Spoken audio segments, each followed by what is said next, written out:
Suntem tot în Valea Retișoarei, pe la buncărele de minereu de fier. Acum am urcat la partea superioară a buncărului de fier. Aici nu știu ce clădire o fi fost. Ceva clădire din piatră. Pe acest terasament venea cu minereul care a fost exploatat, minereu de fier de la mina centrală Ghelari și mina de vest Ghelari. Aici o fi fost ceva birou, ceva.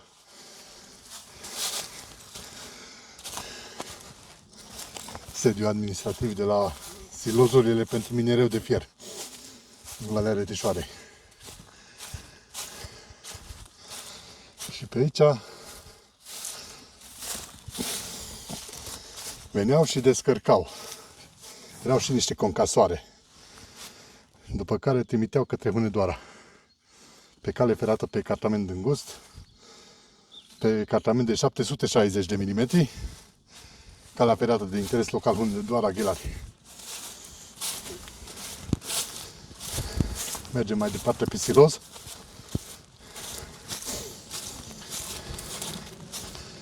Ăsta a fi fost originalul tronson din 1871 al primei căi ferate miniere din Ardeal, înainte să construiască tronsonul care mergea către Govășdia și Hunedoara. Aici au mai rămas din silozuri.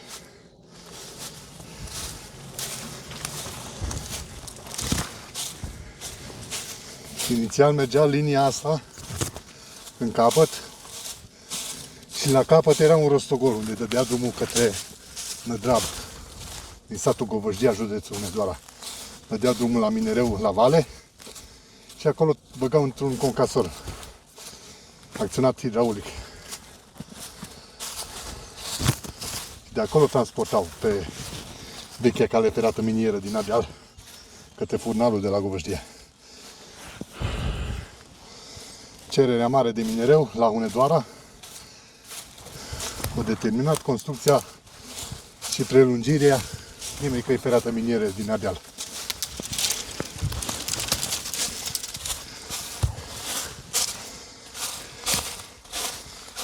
Noi suntem acum sus pe deasupra silozurilor de minereu.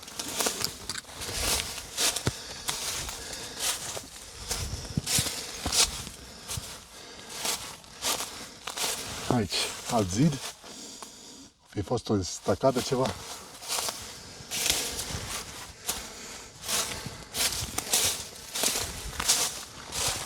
Pe cum am menționat și anterior că la acest tronson au renunțat după 1972, când alt front de transport s-a deschis din mina centrală Ghelari, orizontul 9, pe un alt tunel de vreo 2 km și ceva, către uzina de preparare Teluc, unde preparau și sortau minereul pentru a fi transportat către Hunedoara. Aici o structură din beton, concasor, ceva. Numai cei care au lucrat aici știu ce-o fi fost.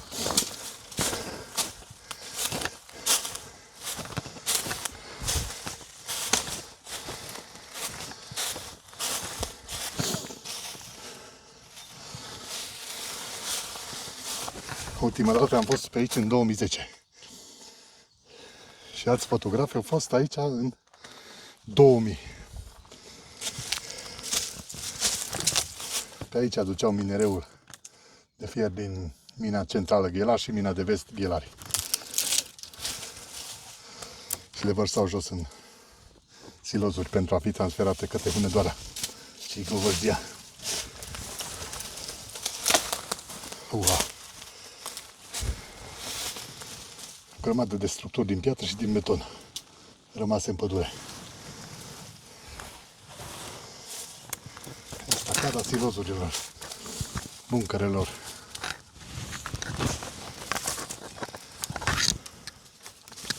Ce trebuie avut și grijă.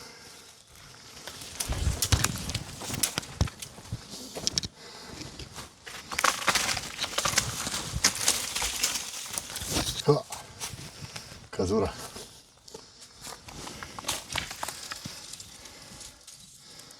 Structuri și structuri.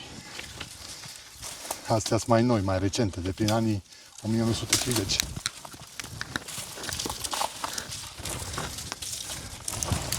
Construite peste structurile originale din 1900 sau 1899 sau chiar și 1871.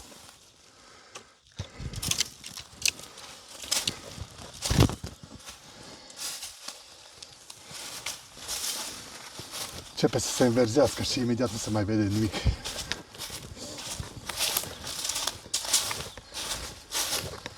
Doar din toamnă încolo.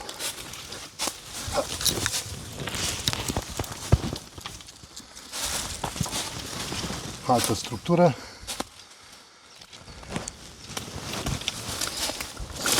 Și terasamentul original mergea mai departe, până la Rostogol.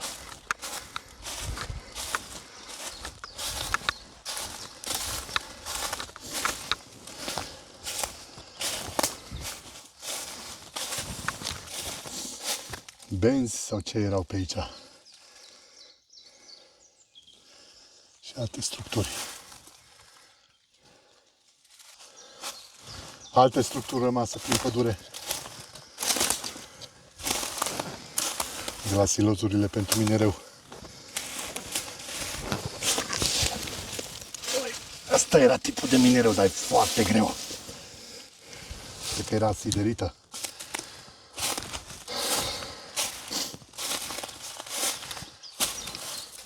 Un jgheab, o estacadă, ceva, nu mai știu ce e asta.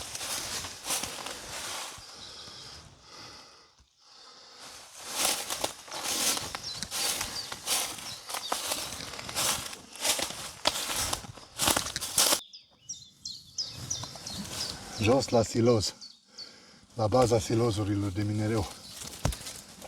Și aici deasupra. Aici goleau vagoneții aduși din mină.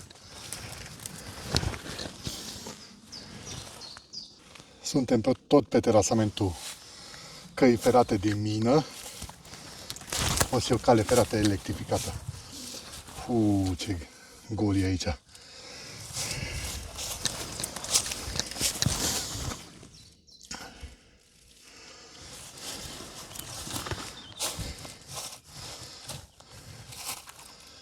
Aici tot pe stacada silozurilor și concasoarelor de minereu din Valea Reteșoarei.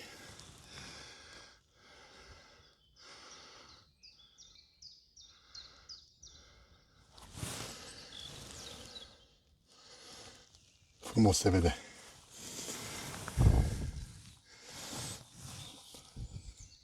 Structuri din piatră originale. Aici sortau, concasau, clasificau minereul.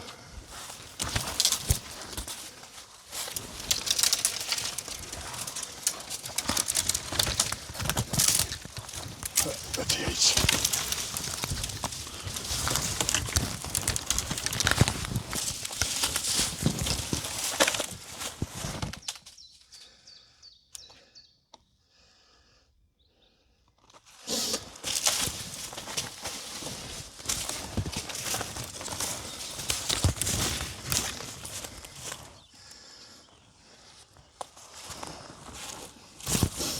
Valea Reteșoarei, ce frumos.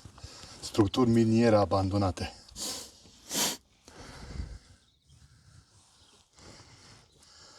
Au avut aici industrie. Da. Să trec aici. Da. Așa. Trecură.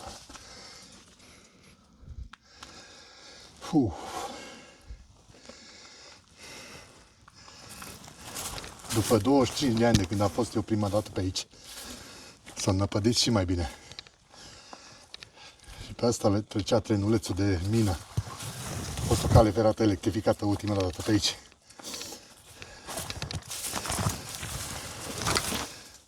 Dar terasamentul ăsta era din 1871.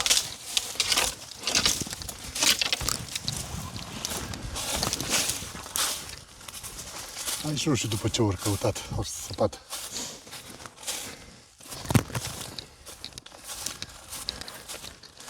Calea ferată minieră ardeleană.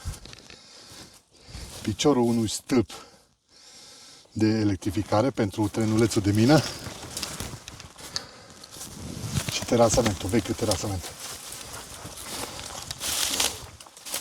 Comuna Ghelari, județul Hunedoara, Valea Reteșoarei. Mergem către planul înclinat, respectiv rostogolul de la Nădrab.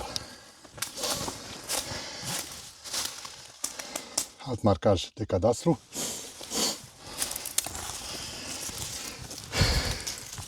Alt picior de stâlp de la linia de electrificare.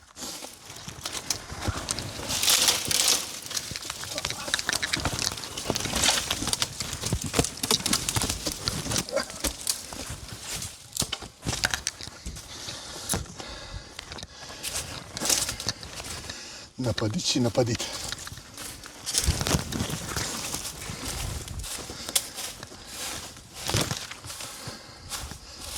Aici mai vărsau și sterilul din mina Ghelari. Aici pe versant în jos vărsau tot ce nu se putea folosi în siderurgie, restul de la minerit, vărsau pe versant în jos aici. Mergem paralel cu drumul comunal 110A.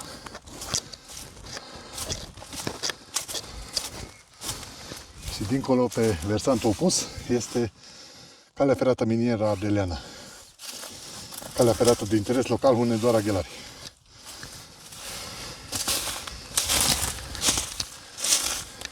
Or să fac aici după țevi, după fier, după prostii.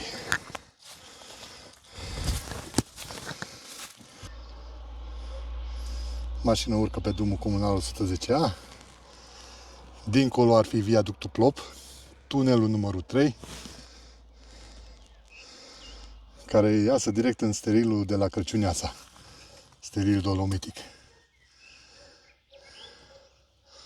Aici suntem aproape de cartierul Nădrab din satul Govăjdea, județul Hunedoara.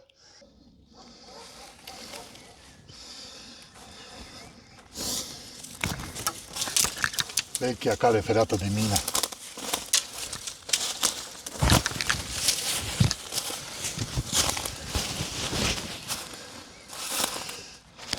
O stricat-o și pe asta. Trecui de obstacol și dincolo trecea trenul. Peste viaductul Plop. Și tunelul numărul 3. Acel tunel în curbă. Hop.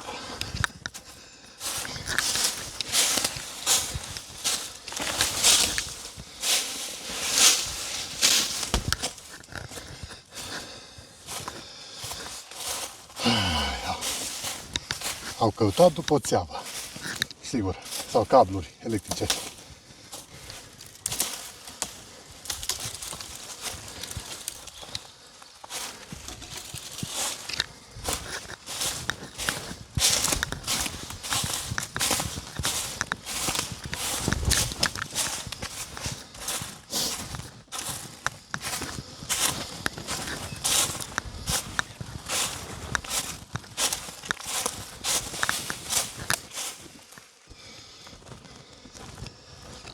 Aici parcă e mai aerisit un pic pe terasament.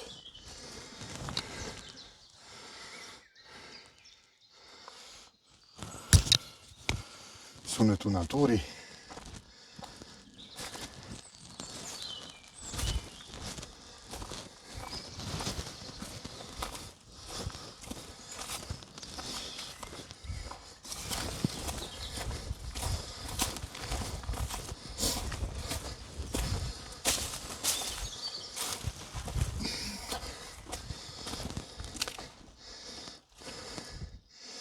Jos e drumul comunal 110A, Govăjdea Ghelari, județul Hunedoara.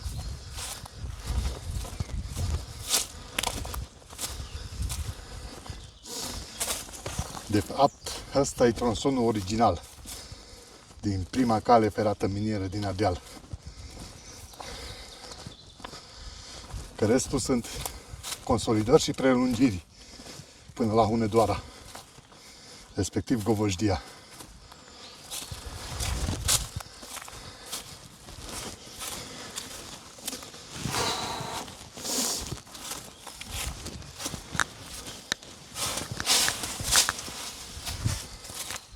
În unele locuri, stratul de frunze trece peste glezne.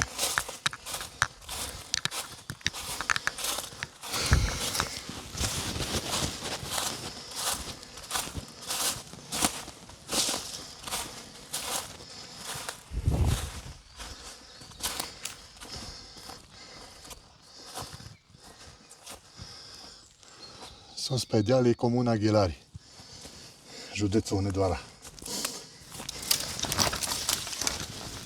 Crengi căzute, pomi căzuți. A fost un centru minier important, comuna Ghelari. De aici se exploata minereu încă din epoca romană, minereu de fier. Și abia în anii 1800 au început să dezvolte mineritul la o scară mai industrială.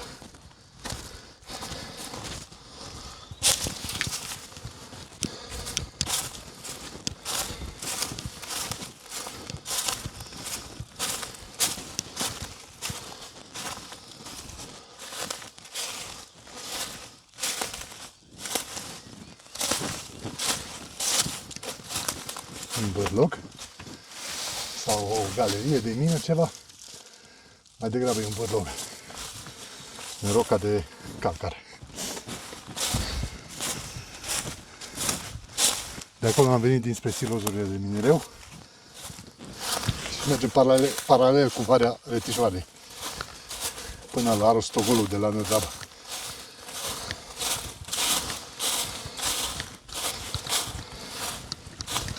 Ce peisaje frumoase!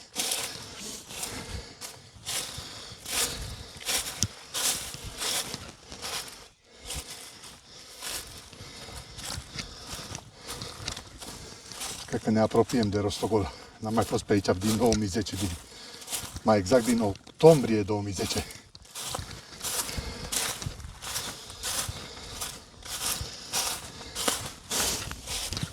Așa.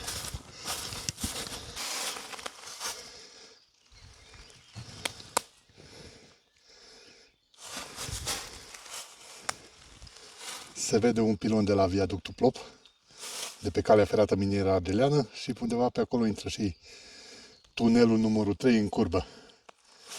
Partea cealaltă iasă în halda de steriu dolomitic de la Cărciuneasa. Și sus pe deal este cariera de dolomită Cărciuneasa. Și ce-au mai rămas structurile de concasoare.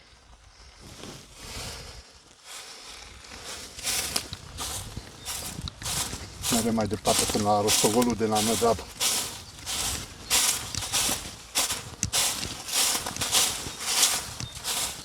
Ce-o fi săpat, după cablu, după țeavă, după ce și-o fi găsit.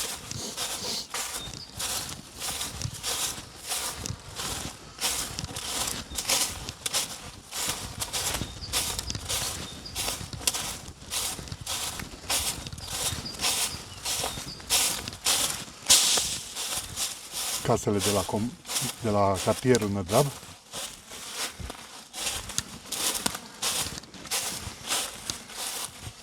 Suntem aproape de Rostogol.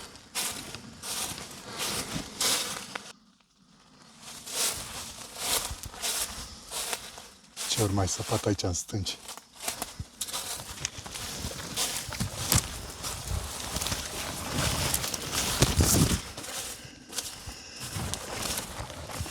Da, și acest tronson aici se termina.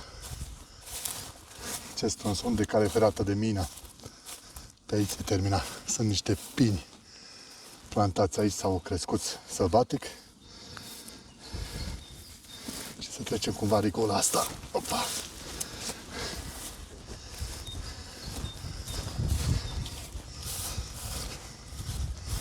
Să vedem unde e capătul Rostogolului sau planului inclinat de la Nădraba. În 2010 știu că era pe aici, pe undeva.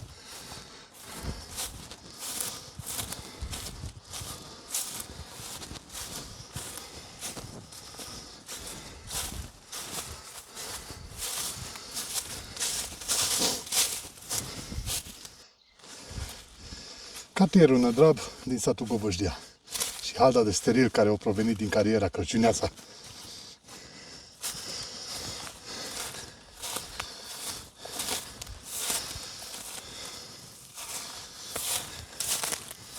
Și cam pe aici se termină și calea ferată de mină sau primul tronson din calea ferată minieră ardeleană.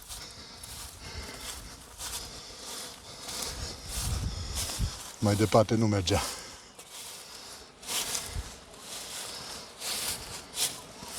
Și aici și rostogolul ăsta.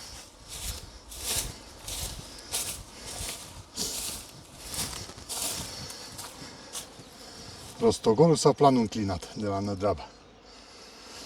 Pe aici vărsau la vale minereu de fier adus din mina Ghelari, aici pe cale ferată minieră. Vărsau jos în vale și duceau la concasoarele de la Nădrab. De acolo transportau pe altă linie până la furnalul de la Govășdie, care mergea în dreapta, în versantul din dreapta, jos de tot, până să construiască și să prelungească prima cale ferată minieră din Ardeal, care ocolea toată valea aia și coborea pe aici jos. Și mergea către Govășdia și Hunedoara.